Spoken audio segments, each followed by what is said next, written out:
Hello everyone, welcome to this video. So in this video I will explain what is a single tone frequency modulation is.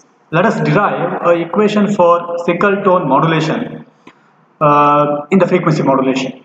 Later I also discuss the different types of FM, that is narrowband FM and wideband FM. Okay, so in this video I will explain what is narrowband FM is, and in my next video I will go to the wideband FM. Okay, so single tone means one frequency. I consider a message signal with a single frequency or a single tone, and what will be the equation for that single tone modulation is. Let us understand that in this particular video. Now, I'll consider one message signal which is a sinusoidal signal, which is actually given by, let us say, this signal, that is m of t is equal to am cos 2 pi fmt. So this is my single tone frequency fm hertz, and this signal is given to the modulator. Okay, now what is the instantaneous frequency of this particular fm signal is? The frequency is given by fi of t is equal to fc plus kf into m of t. That means this is the central frequency fc, or the original unmodulated carrier frequency I can say, and kf m of t is the variation in the frequency. So the instantaneous frequency depends on or you can say proportional to the amplitude of the instantaneous amplitude of the message signal, that is m of t, where kf is constant, a constant of proportionality or frequency sensitivity parameter, let us say. So this is the instantaneous frequency of the modulated signal or resulting FM signal. Now when I substitute say m of t here, this is m of t given by am cos 2 pi fmt, I will substitute in this particular term, okay, in place of m of t. So what I'll get a fc as it is plus kf am cos 2 pi fmt. I replace this kf am by a delta f, where this delta f is actually given by kf into am, and I call this as a frequency deviation, or it actually indicates the variation or amount of variation what is happening in the frequency of the modulated signal. So this is frequency deviation, okay, or maximum departure, what you can say, in the instantaneous frequency of the FM signal, or the variation in the frequency proportional to the amplitude of the message signal. That's what that delta f actually represents, which is proportional to the amplitude am, okay, with a concept of proportionality. Now, so the fundamental the characteristic you can say of a sinusoidal frequency modulation is that the frequency deviation is actually proportional to the amplitude of the message signal and not on the frequency of the message signal. Okay, it depends only on the amplitude of the message signal, that is delta f, the frequency deviation. Okay, now proceeding with further. Now we also know, I have explained this in my last video, that the instantaneous frequency is also given by what? 1 by 2 pi differentiation of the angle, that is theta of t. Okay, so in this case, if I take an integration on the both side and taking 2f on 2 pi on the other side, that is LHS, so I get this particular equation, that is theta of t is equal to integral of 2 pi fi of t dt. So I have taken an integration on both sides, and this 2 pi is taken on the other side. Fine. Now I substitute that fi of t, which is I got in the previous equation, that is fc plus delta f cos 2 pi fmt. Okay, so I substitute in this particular equation, that is I substitute, then later I take an integration. So what I'll get an answer as theta of t is equal to, from this equation, it is 2 pi fct. Okay, this fc is substituted over there, multiplied by 2 pi, and delta f cos 2 pi fmt multiplied by 2 pi. So that is delta f, the integration of cos 2 pi fmt is sin 2 pi fmt divided by 2 pi. Okay, so the 2 pi cancels and we left with only delta f by fm sin 2 pi fmt. Now what is that delta f by fm? So I can replace this particular entire term by something called as the modulation index. The modulation index in case of FM, let us say that term is beta. Okay, so the ratio of frequency deviation delta f to the modulation frequency FM is commonly called as modulation index beta.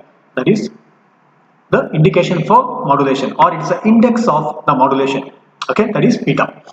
Now, so beta is given by delta f by fm. That's what I have just now told.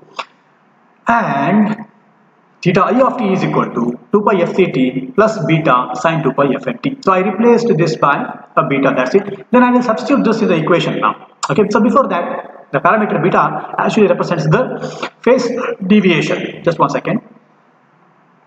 It actually represents the phase deviation of the FM wave, that is the maximum departure of the angle. So this actually changes. As this changes, theta of t actually changes. Okay, so it is measured actually in terms of radians. Now, proceeding further. So I have an equation for angle modulated signal. The standard equation, that is S of t is actually given by AC cos 2 pi theta I of AC cos of theta I of t, and just now we have got an equation for theta I of t, right? I'll substitute that equation over here.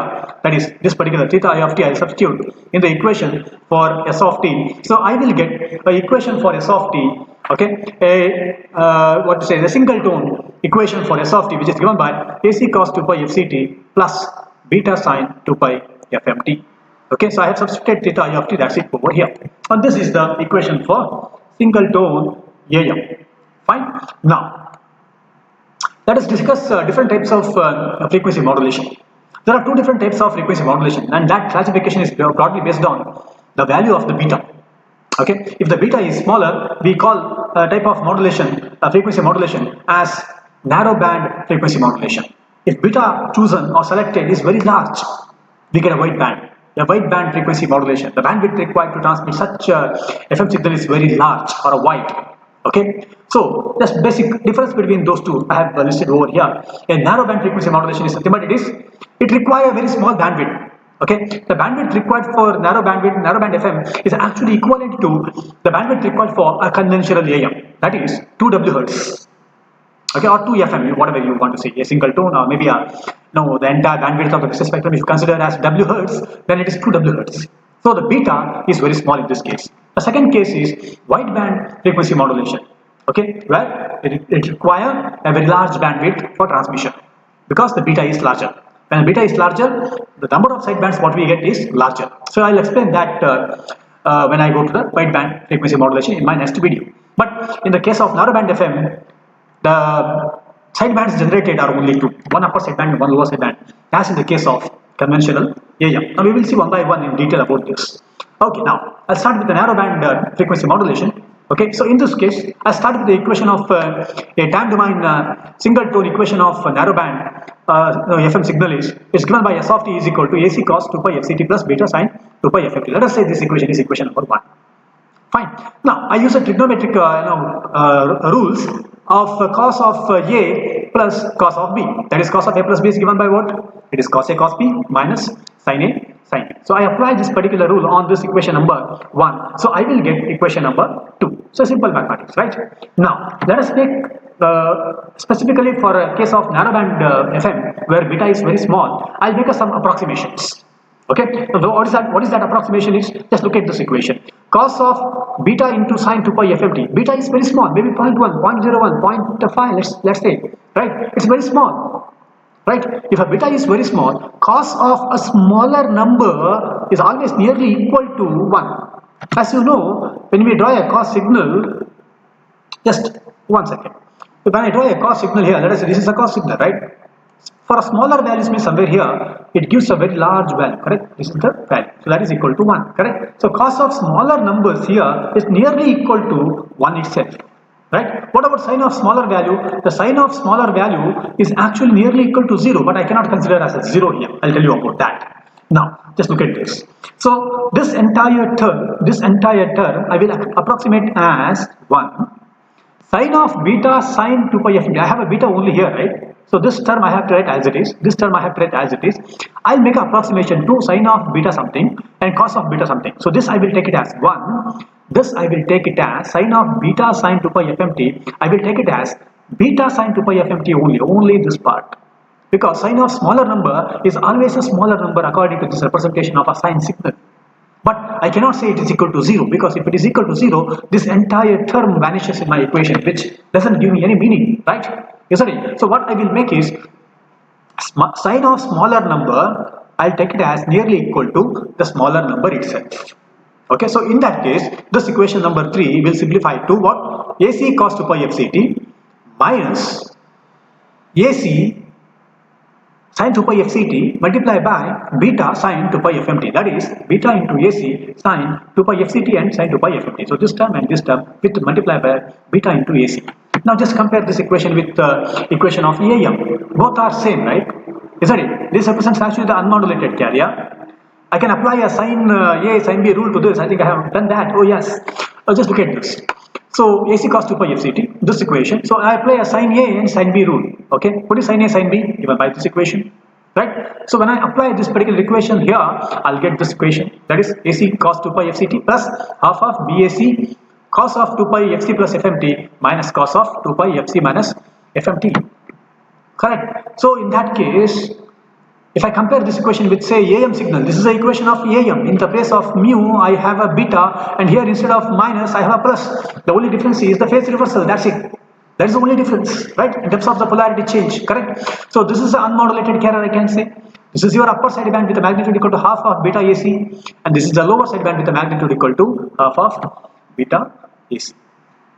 Okay, so what I can say over here is the single tone equation for frequency modulation, this equation where beta is taken as less than 0.3 radians, okay, beta is small, in that case I got this particular equation. So when I compare that equation with the AM equation, both are same. They consist of one unmodulated carrier and two side bands. In that case, the bandwidth required is 2 FM, correct? So for a narrow band FM, narrow bandwidth FM, let us say the bandwidth required is narrow or less. So that's why it is equal to just 2 FM. That's what we have verified through this small derivation. Okay. So in this video I have explained the types of frequency modulation. Okay. What is narrow band FM is, and what is the bandwidth required, and is this same or almost same with when compared to AM? Yes. The bandwidth required is same because you are going to generate two side bands and one unmodulated carrier. Okay, so in my next video I will explain what is wideband FM is. So thank you for watching this video.